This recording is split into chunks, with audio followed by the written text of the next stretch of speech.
नए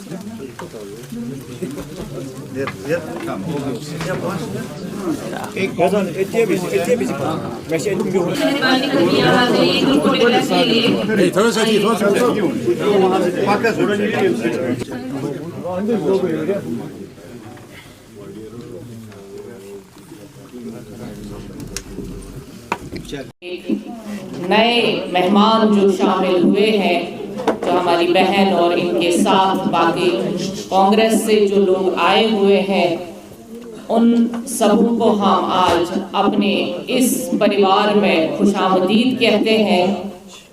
हमारा परिवार बढ़ रहा है, ये सबसे बड़ी बात है। आज इंटरनेशनल वीमेंस डे है। जैसा कि आप सब जानते हैं, हमारे प्रधानमंत्री जी ने जिस तरह से 2014 में आगाज किया कि बेटी पढ़ाओ बेटी बचाओ और बेटियों को आगे बढ़ाओ, उस कड़ी को आज तो महिलाओं के लिए सबसे ज्यादा उसमें फायदा था। हमारे लिए ज़्यादा जैसे इंटरेस्ट की रेट है महिलाओं के लिए कम है और ज़्यादा स्कीम्स हमारे लिए रखी गई। ये सबसे बड़ी बात है।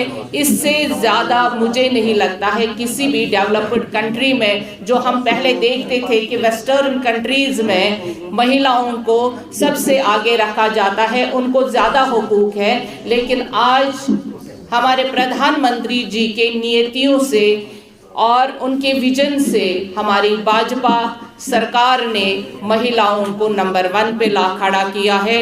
इसी सिलसिले में आज आप देखेंगे, अगर सुरक्षित महसूस कर रही है महिला अपने आप को, या कोई भी, जैसे आज हमारे यहाँ पे कांग्रेस से हमारी बहन यहाँ पे तशरीफ लाई, इन्होंने भी पहला वर्ड ही ये कहा कि मुझे यहाँ पे सेफ्टी, यानी ये यहाँ पे अपना जो एक्सप्रेशन है वो वाज़ेह कर पाएगी, लोगों के लिए काम कर पाएगी। यही चीज़ है कि यहाँ पे मजहबी बुनियाद पे या फोक के बुनियाद पे पीछे नहीं रखा जाता है, बेटियों को आगे रखा जाता है। हमें पार्टी में भी अपना 33%, जैसे हमें पार्टी में कोई भी स्टेट हो, सेंटर हो, हमारे डिस्ट्रिक्ट हो या हमारे कॉन्स्टिट्यूएंसीज हो। और भारतीय जनता पार्टी की ओर से उनका स्वागत करता हूं, उनका वेलकम करता हूं। और मुझे यकीन है हम सब मिलकर भारतीय जनता पार्टी को जम्मू कश्मीर में और आगे ले जाएंगे, और विशेषकर कश्मीर में भारतीय जनता पार्टी को और आगे ले जाएंगे। हम सब मिलकर इसको आगे बढ़ाएंगे। आज अनेक लोग, अनेक अदर पॉलिटिकल पार्टीज़ के भी लोग भारतीय जनता पार्टी ज्वाइन करना चाहते हैं। हम उनका भी स्वागत करते हैं। और आप देखेंगे आगे लगातार भारतीय जनता पार्टी में अच्छे लोग, अच्छे पॉलिटिकल पार्टीज़ में जो ऊंचे पदों पर है, जिनका पॉलिटिकल एक्सपीरियंस है, ऐसे लोग भारतीय जनता पार्टी में ज्वाइन करेंगे। हम उनका स्वागत करते हैं। मैं अल्ताफ़ साहब से निवेदन करूंगा कि वो शाइस्ता जी का मेंबरशिप करवाएं। मोबाइल इनसे ले लीजिए। बजट उन्होंने पेश किया, हमारे एलओपी ने उस बजट के बारे में बताया, वो मैं फिर से रिपीट करूंगा तो उसकी कोई आवश्यकता नहीं है।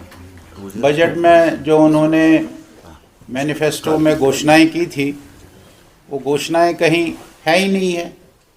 जो उन्होंने AAY को बिजली में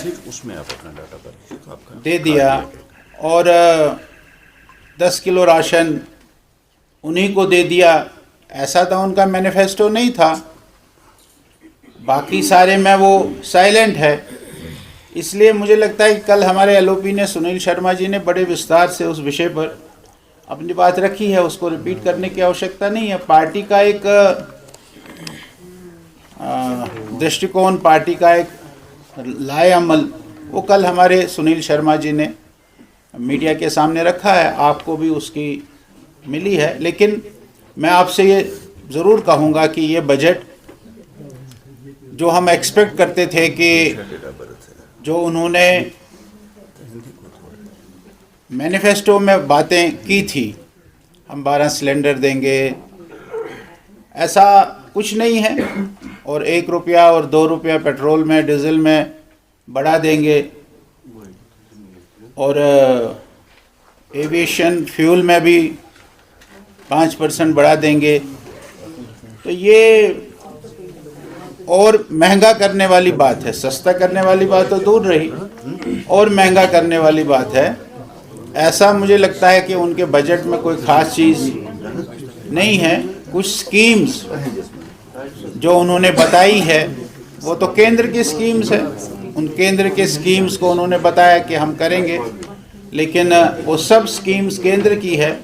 उन स्कीम्स के तहत जो फाइनेंशियल असिस्टेंस स्टेट को मिलेगी, उसी को उन्होंने बड़ा चढ़ा कर कहा है। हम इससे, इस बजट से मुझे नहीं लगता है कि हमारे जम्मू कश्मीर की आवाम वो खुश होगी। जम्मू कश्मीर आवाम को कोई संतोष मिला होगा इस बजट से, ऐसा इस बजट में कुछ नहीं। सर, कुछ एमएलएज ने आज क्वेश्चन एक रेज किया है कि श्रीलंका ने क्रिकेटर को जमीन अलॉट की गई है कुटवा में, तो किस तरह से आप देखते हैं? उन्होंने काफी क्वेश्चन उस पर रेज किए हैं कि ये किस तरह से हुआ है। ये क्या है कि ये सारी चीज़ें, इसको ये एक दूसरी रंगत देना चाहते हैं विषयों को। अब धारा 370 ख़त्म हो गई है। अब जो धारा 370 ख़त्म होने के बाद प्रोविजंस आए हैं, उन प्रोविजंस के तहत कुछ भी हो सकता है, कुछ भी कर सकते हैं। ऐसा नहीं है कि हम उस प्रोविज़न को नहीं इस्तेमाल कर सकते हैं कोई भी व्यक्ति, लेकिन वो तभी वो कर सकता है जब उसके पास डोमिसाइल होगा।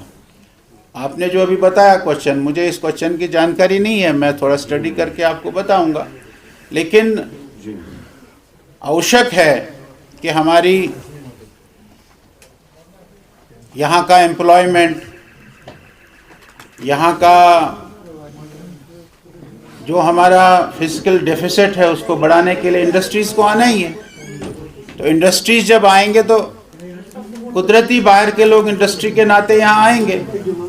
अब जो अपना इंडस्ट्री यहाँ लगाएगा और 50 साल 100 साल यहाँ रहेगा, उसको रहना भी है ना।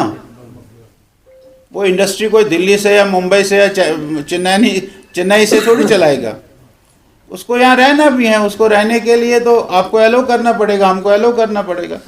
इसमें कोई नई बात नहीं है। मुझे लगता है कि ये ऐसे ही अननेसेसरली जो क्वेश्चंस रेज करने का विषय है, मुझे इसमें कोई सच्चाई नहीं लगती। कुल सर, मेरा क्वेश्चन है, व्हेन वी टॉक अबाउट अगर देखा जाए स्पेसिफिक वाईसीसी क्लास जो कल हमने देखा इलेक्ट्रिसिटी को लेकर, एक स्पेशल तबके के साथ स्कीम को जोड़ना, what is your response on that? नहीं, हम तो उसको स्वागत करते हैं, उन्होंने उसके साथ उसको जोड़ा। लेकिन हम तो ये कहते हैं कि उनकी जो कमिटमेंट थी वो तो हर एक को 200 यूनिट्स फ्री देने की बात थी। Exactly. हम ऐसा नहीं कह रहे हैं कि भाई उनको दिया तो क्यों दिया। हम उसका स्वागत करते हैं कि उन्होंने अंत्योदय के परिवारों को ये दे दिया। लेकिन अंत्योदय के परिवार कितने हैं? गांव में एक होगा भैया, 2 होंगे। हमारा ये है कि भाई उन्होंने जो कमिट किया था कि हम सबको 200 यूनिट्स फ्री देंगे, वो 200 यूनिट्स फ्री लोगों को नहीं मिले। हमारा ये कहना है। शुक्रिया सर। ये बताइए, जिस तरह से सीएम का कहना है कि जो पीओके है उस पर बात हो रही है और उसके हक में हम अगर पीओके को नहीं, वो तो उसने तंज की बात नहीं हो रही, ये तो तंज में उसने कहा है। मैं उसके उस तंज वाले स्टेटमेंट से सहमत नहीं हूँ। ये तंज करने वाली बात नहीं है। उसका भी उतना ही हक जम्मू कश्मीर पर है जितना मेरा है। वो उतना ही रेस्पॉन्सिबल जम्मू कश्मीर के जितना मेरा है। वो ये कहे कि भाई आपको कौन रोक रहा है पीओके को लेने के लिए, ये एक तंज वाली बात थी जो मुझे नहीं लगता कि इस स्टैचर के नेता को देनी चाहिए, इस स्टैचर के हमारे चीफ मिनिस्टर को देनी चाहिए कि आपको कौन रोकता है।